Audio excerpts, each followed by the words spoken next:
এই দেখো চিকেন আছে ধরে মানে খাবার হবে তখন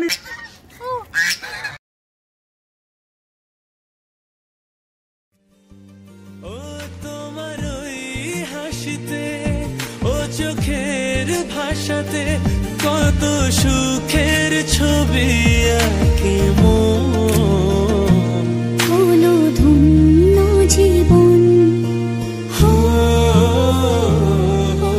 ধন্য জীবন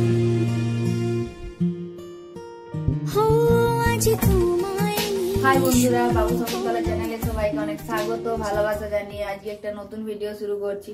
তো আজ সকাল সকাল ভিডিও শুরু করে দিয়েছি, তো ব্রেড অমলেট বানাবো। তো এই যে সকাল সকাল ব্রেড অমলেট শুরু করে দিয়েছি বানানোর জন্য। আর ও তো এখন ওঠেনি, কারণ ও তো না ডাকা পর্যন্ত কিছুতেই উঠবে না। তো ও ঘুমাক, আমি তোকে রেডি করে নিই ব্রেড অমলেটটা, তারপরে গিয়ে ওকে ডাকবো, তারপরে উঠে ফ্রেশ ট্রেশ হবে। সকাল সকাল ওকে ঘুম থেকে তোলা না, যুদ্ধ করা, অনেক কষ্টে করে উঠে, কারণ 8:30 9টা বাজে, তাও ওর উঠতে ইচ্ছে করে না। তো উঠবে, খাবার খাবে আর ডিউটি যাবে। তো তোমাদেরকে আমি নিজের পরিবার বলে মনে করি, তো তোমাদের সাথে ওই জন্য অনেক কথা শেয়ার করি। তো আজকেও তোমাদের সাথে একটা কথা শেয়ার করব। তোমরা ভিডিওটি দেখতে থাকো, তাহলে হয়তো সব বুঝতে পারবে যে কি হয়েছে না হয়েছে, সবই আমি তোমাদেরকে বলবো। তো অনেকদিন পরেই ব্লগ ভিডিও বানাচ্ছি, তো তোমাদের কেমন লাগছে একটু বলবে। আমি তো কোনোদিন ভাবিনি যে এত দূরে এসে পরে মানে থাকবো রাজস্থান। ছোটোর থেকে তো এরকম কোনো ভাবনাই ছিল না। তো যাই হোক, বরের দৌলতে সেই সুযোগটা আমরা পেয়েছি। আবার হয়তো অন্য কোথাও যাওয়ারও সুযোগ পাবো।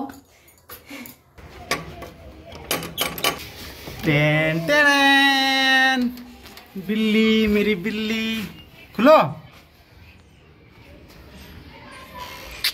ला ये लो तुम्हारा रेडी নামা নামো কি খাবার বলি তো না, চলো ধরো।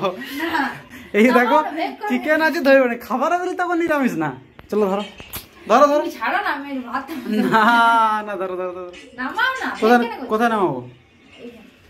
তো ব্রেকফাস্ট করে তো মার্কেট গেছিলো, তো চিকেন নিয়ে এলো। তো এই যে দেখো আমি চিকেন রান্না করছি, আর এইদিকে আমি ফোনে একটা ভিডিও চালিয়ে রেখেছি, ছোটদের গল্পের ভিডিও। ওটা আমার দেখতে একটু ভালোই লাগে, তো ওই জন্য ওটা চালিয়ে রেখেছি মোবাইলে। আর এদিকে চিকেন রান্না করছি। যেটা বলছিলাম তোমাদেরকে বলবো, তো সেটাই বলছি যে যখন এখানে প্রথম প্রথম আসি, তো তখন তো নানান কাজের চাপে, যেমন সব রেডি করা গোছানো, বুঝতেই তো পারছো একটা সংসার পাতা সব কিছু গোছানো, তখন তো কিছু মনে হয়নি, সময়গুলো পেরিয়ে যাচ্ছিলো। আর এখন সত্যি অনেকটাই খারাপ লাগছে বাড়ির লোকের জন্য। যখন হয়তো শ্বশুর বাড়িতে থাকতাম, কিছুদিন হয়ে যেত 1 মাসের মতো, বাপের বাড়ি চলে যেতাম, ওইখানেও ভালোই সময় কাটতো। আবার যখন বাপের বাড়িতে কিছুদিন থাকা হয়ে যেত, আবার শ্বশুর বাড়িতে চলে আসতাম। ওইখানে শ্বশুর বাড়িতে তো আমার একটা ভাই আছে, জানো, ওর ভাই, তো ওর সাথে তো ভালোই খুনসুটি করে সময় কাটতো। কিন্তু এখানে তো ও ডিউটি চলে গেলে পুরো একা। তো এই যে দেখো আজকে আমি কি কি খাবার বানিয়েছি, যে রুটি করেছি, তো আর এই যে ফ্রায়েড রাইস করেছি আর চিকেন, আর বেশি কিছু করিনি। তো দেখছো ফ্রায়েড রাইসটা একটু সিদ্ধ হয়ে গেছে, আর চালটা একটু বেশি সিদ্ধ হয়ে গেছে, তো কীরকম গোলা গোলা টাইপের হয়ে গেছে, মানে দোলা পাকা পাকা। আর ঠিকই আছে, আমরাই তো খাবো, বাইরে থোড়াই কেউ খাবে, তো যা হয়েছে ওটাই খেয়ে নেবো। তারপরে এই যে মশলা করছি মাংসের জন্য। তো যেটা বলছিলাম তোমাদেরকে, বাড়ির সবার জন্য সত্যি খুবই মন খারাপ লাগে। আর এখানে অনেক দিন আসা হয়ে গেল, 1-1.5 মাসের মতো হয়ে গেল। কিন্তু আবার এটাও মনে হয় যে ওখানে হয়তো আমি ছাড়া অনেকেই আছে, কিন্তু এখানে ও তো একাই, তো ওরও তো এখানে থাকতে একা একা খারাপই লাগে। আর ওর তো এখানে একা একা থাকতে সত্যি অনেক অসুবিধা, যেহেতু ওই মেসের খাবারও খুব একটা ভালো নয়, আর একা কাঁচা কাপ, তারপরে ডিউটি করা, অনেক প্রবলেম আছে। তো সেই ভেবে মনে হয় যে হ্যাঁ ওর কাছে আছি ঠিকই আছে। আর ওখানে তো ও ছাড়া ভালোও লাগে না, সেটাও ঠিক। আবার এখানে আছি বলে ঘরের লোকের কথাও মনে পড়ে। তো সত্যি আমাদের জীবনটা কীরকম, যে যেমন ও জীবনে সব কিছু স্যাক্রিফাইস করতে হয়েছে, পরিবারকে ছেড়ে এত দূরে থাকতে হয়েছে, তেমনি ওর স্ত্রী হয়ে আমাদেরকেও অনেক কিছু স্যাক্রিফাইস করতে হয়েছে, আমাদেরকে পরিবার ছেড়ে অনেক দূরে থাকতে হয়। তো কি করব, তো দুজনাকে সান্ত্বনা দিয়ে আছি। অনেক অনুষ্ঠান এমনও থাকে যে ও হয়তো অনেকবার যেতে পারে না, এখন হয়তো আমিও যেতে পারবো না। যেমন কিছুদিন আগে একটা মামার বিয়ে গেল, তো সেখানে তো যেতে পারলাম না, যেহেতু সেই সবে এসেছিলাম। এবারে জানি না আবার কখন যেতে পারবো, কখন ও ছুটি পাবে, তারপরে যাব। তো এইভাবে জীবন চলছে। যারা মনে হয় যে হ্যাঁ ওরা ভালো আছে, তো হ্যাঁ, তো এরকম তো ভালোই আছি। তো বাকিটা তো তোমরা দেখতেই পাচ্ছ যে জীবনে অনেক কিছু আমাদেরকে স্যাক্রিফাইস করতে হয়।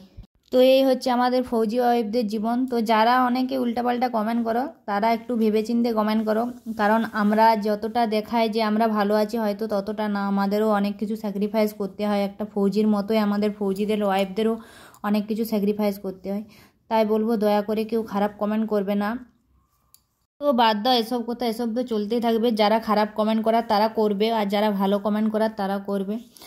তো এই যে দেখো রান্না বান্না অনেকটাই শেষের পথে। তো এই যে মাংসটা কষাচ্ছি, তো তারপরে হয়তো শেষ হয়ে যাবে, রান্না বান্না সব শেষ।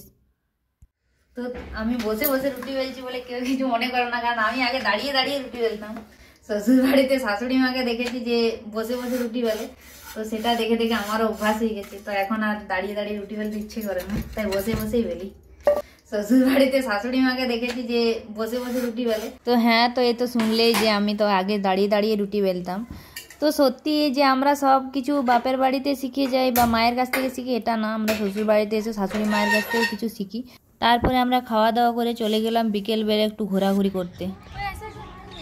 কি কি এই রাজহাঁস উড়িয়ে উড়িয়ে ভালো করে আস্তে আস্তে আস্তে আস্তে আস্তে কত বড় হাঁস বলো। কিছু খাবার নিয়ে এলে মানে ভালো হয়ে যাবে। হ্যাঁ দিতাম ওদেরকে। উড়াও না উড়াও না। হ্যাঁ না কামড়াও। ধরো না ধরো না, ধরো ধরো সামনে যাও। আরে এসো তো, ভয় কেন করছো? আরে বন্ধ করে তোমার। হ্যাঁ চলো এগো, কিছু করবে না গো। ধরো ধরো।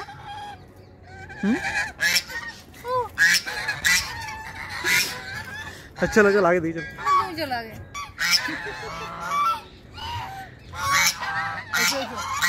ভয় লাগছে। কিছু করবে না। তোমার ওই হাসিতে ও চোখের ভাষাতে কত সুখের ছবি আঁকি মন। হলো ধন্য জীবন। দু সাইডেই পুকুর বলো, এই সাইডেও পুকুর আর এই সাইডেও, আর পুকুরের মাঝে এই মন্দির। আজকের ভিডিওটি এই পর্যন্ত। ভিডিওটি ভালো লাগলে লাইক, কমেন্ট, শেয়ার এবং সাবস্ক্রাইব করে রাখুন।